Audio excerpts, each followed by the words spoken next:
शिमला उप मुख्यमंत्री सचेतक केवल सिंह पठानिया ने कहा कि मुख्यमंत्री सुखविंदर सिंह सुक्खू ने कार्यकाल संभाला है, तब से कर्मचारी हितैषी रहे हैं। आज प्रदेश शिक्षा के नंबर पर उत्कृष्ट कार्य किए। ओपीएस जब लागू किया तब से केंद्र सरकार ने प्रदेश की गारंटी रोकी। आने वाले समय में कर्मचारियों के सभी देनदारी दे देंगे। लेकिन प्रदेश में आपदा आने के बाद प्रदेश की स्थिति अत्यधिक दयनीय हो गई है। लेकिन केंद्र सरकार को जितना पैसा देना चाहिए उतना पैसा नहीं दिया, जिसके बावजूद भी प्रदेश में विकास के कार्य हुए। वहीं गारंटियों के सवाल पर उन्होंने कहा कि केंद्र सरकार ने अपनी कितनी गारंटी पूरी की है उसका विवरण दे। लेकिन अगर प्रदेश की बात करें तो प्रदेश में कांग्रेस सरकार ने उत्कृष्ट कार्य किए। उन्होंने कहा, पिछली बार प्रदेश में जब आपदा आई उस दौरान कांग्रेस के शीर्ष नेतृत्व ने कुल्लू, शिमला के शिवोड़ी का निरीक्षण किया। वहीं उन्होंने केंद्र सरकार को तंज कसते हुए कहा कि उत्तराखंड में आपदा आने पर अमित शाह तत्काल प्रभाव से निरीक्षण करने पहुंचते हैं, लेकिन हिमाचल क्यों नहीं आते। उन्होंने केंद्र सरकार को आड़े हाथों लेते हुए कहा कि केंद्र सरकार भेदभाव के साथ कार्य कर रही है। मंत्री ठाकुर सुखविंदर सिंह सुक्खू जी ने जब से ही ये मुख्यमंत्री का कार्यकाल संभाला है, हमेशा कर्मचारियों के हितैषी रहे हैं। लंबे समय से हमारे जो कर्मचारियों की हिमाचल प्रदेश में मांग थी कि ओल्ड पेंशन स्कीम जो है वो लागू होनी चाहिए। वो बहुत एक कड़वा फैसला, पूरे नॉर्थ के जो हिमालयन हमारे स्टेट हैं, एक कड़वा फैसला लिया, क्योंकि हिमाचल जो है जब 25 अप्रैल 1971 को बना था और जब इसकी संरचना हुई थी 356 किलोमीटर सड़कें थी और 2 कॉलेजेस थे। तो हिमाचल प्रदेश के जहां कर्मचारियों का बहुत बड़ा, चाहे बिजली के हैं, पानी के हैं, जितने भी कर्मचारी हैं, आज हिमाचल प्रदेश अब शिक्षा के क्षेत्र में नंबर 1 पे खड़ा है। हिमाचल प्रदेश का अगर 100% इलेक्ट्रिफिकेशन हुई है, हिमाचल प्रदेश में सड़कों का जाल बिछा है, हिमाचल प्रदेश में मैं कहता हूँ आज सैकड़ों सीनियर सेकेंडरी, प्राइमरी स्कूल या कॉलेजेस खुले हैं। हिमाचल में हॉर्टिकल्चर को लेकर, एग्रीकल्चर को लेकर, कुल मिलाकर सब कुछ, अगर ये हिमाचल प्रदेश के कर्मचारी नहीं होते तो हिमाचल प्रदेश आज इतनी उन्नति पे नहीं होता। तो शुरुआत ही ओल्ड पेंशन स्कीम से की थी। जहां तक आज आपने बात कही, हालांकि जब हमने ओपीएस लागू किया तो केंद्र की सरकार हमारे से नाराज हुई और उन्होंने हमारी बोरिंग पे जो है वो बैन लगा दिया, एडिशनल बोरिंग पे बैन लगा दिया। जो हमारे एक्सटर्नल एडेड प्रोजेक्ट आते थे, चाहे जायका के आते थे, आईटीबीपी के आते थे, केएफडब्ल्यू के आते थे, सब पे अब सम्माननीय हमारी जो निर्मला सीतारमण जी हैं, जो देश की वित्त मंत्री हैं, उन्होंने खासकर हमारी बोरिंग पे भी और एक्सटर्नल एडेड पे एक हमारी को, ये पहली बार हुआ है 7 लाख हिमाचलियों के साथ भी एक आपने बिल्कुल इतने पैसे से ज्यादा आप लोन नहीं ले सकते, इतने पैसे से ज्यादा आप एक्सटर्नल पर काम नहीं कर सकते। उसके बावजूद भी मुख्यमंत्री महोदय ने जो है आज दिवाली का तोहफा जो है हिमाचल प्रदेश के कर्मचारियों को दिया है, 3% का डीए दिया है। और मैं चाहता हूँ, मैं माननीय मुख्यमंत्री महोदय का जो है तो धन्यवाद करना चाहता हूँ कि ये जो डीए की किस्त इनकी ड्यू थी और आने वाले टाइम में जो धीरे धीरे, क्योंकि अब मैं आपको बताऊं कुल मिलाकर इस बार आपदा में ही 20,000 करोड़ रुपए का नुकसान हुआ है, 528 लोगों की जो है जाने गई हैं। तो हम तो ये एक्सपेक्ट कर रहे हैं, हम तो कर्मचारियों का, हम माननीय मुख्यमंत्री का बस चले वो तो एक ही दिन में सारे अगले पिछले सारे वो दे दें। लेकिन दिल्ली की सरकार जो वो आपदा का पैसा भी जो है अभी तक जो 2024 का पैसा आया है वो हमारे को दिया है 23 का।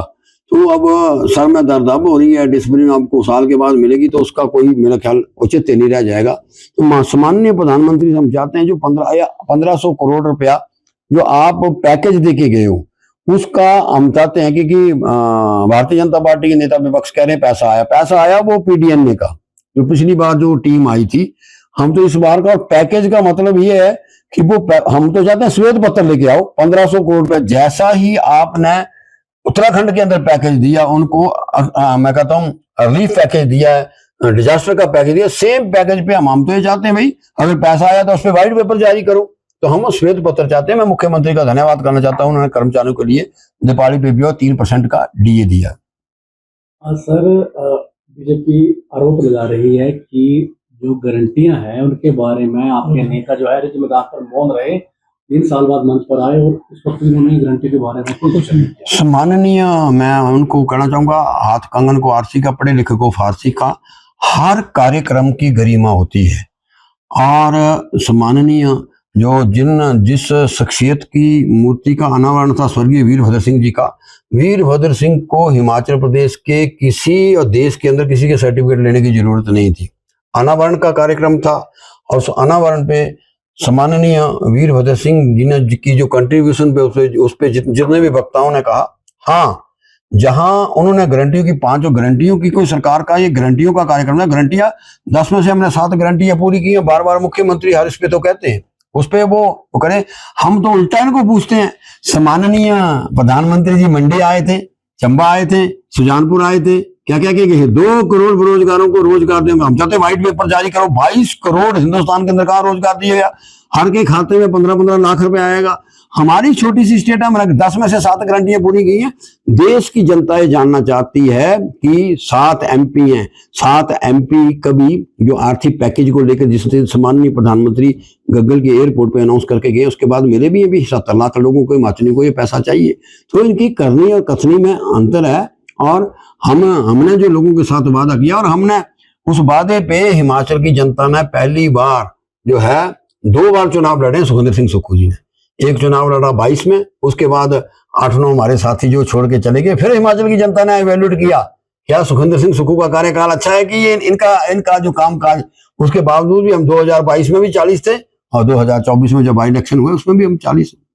पर एक आरोप ये भी लग रहा है बीजेपी द्वारा कि 30 नेतृत्व जो है कांग्रेस का हिमाचल में आया, लेकिन आपदा प्रभावित लोगों से ना कोई मुलाकात की गई, ना कोई पैकेज उनके लिए कोई दिया गया।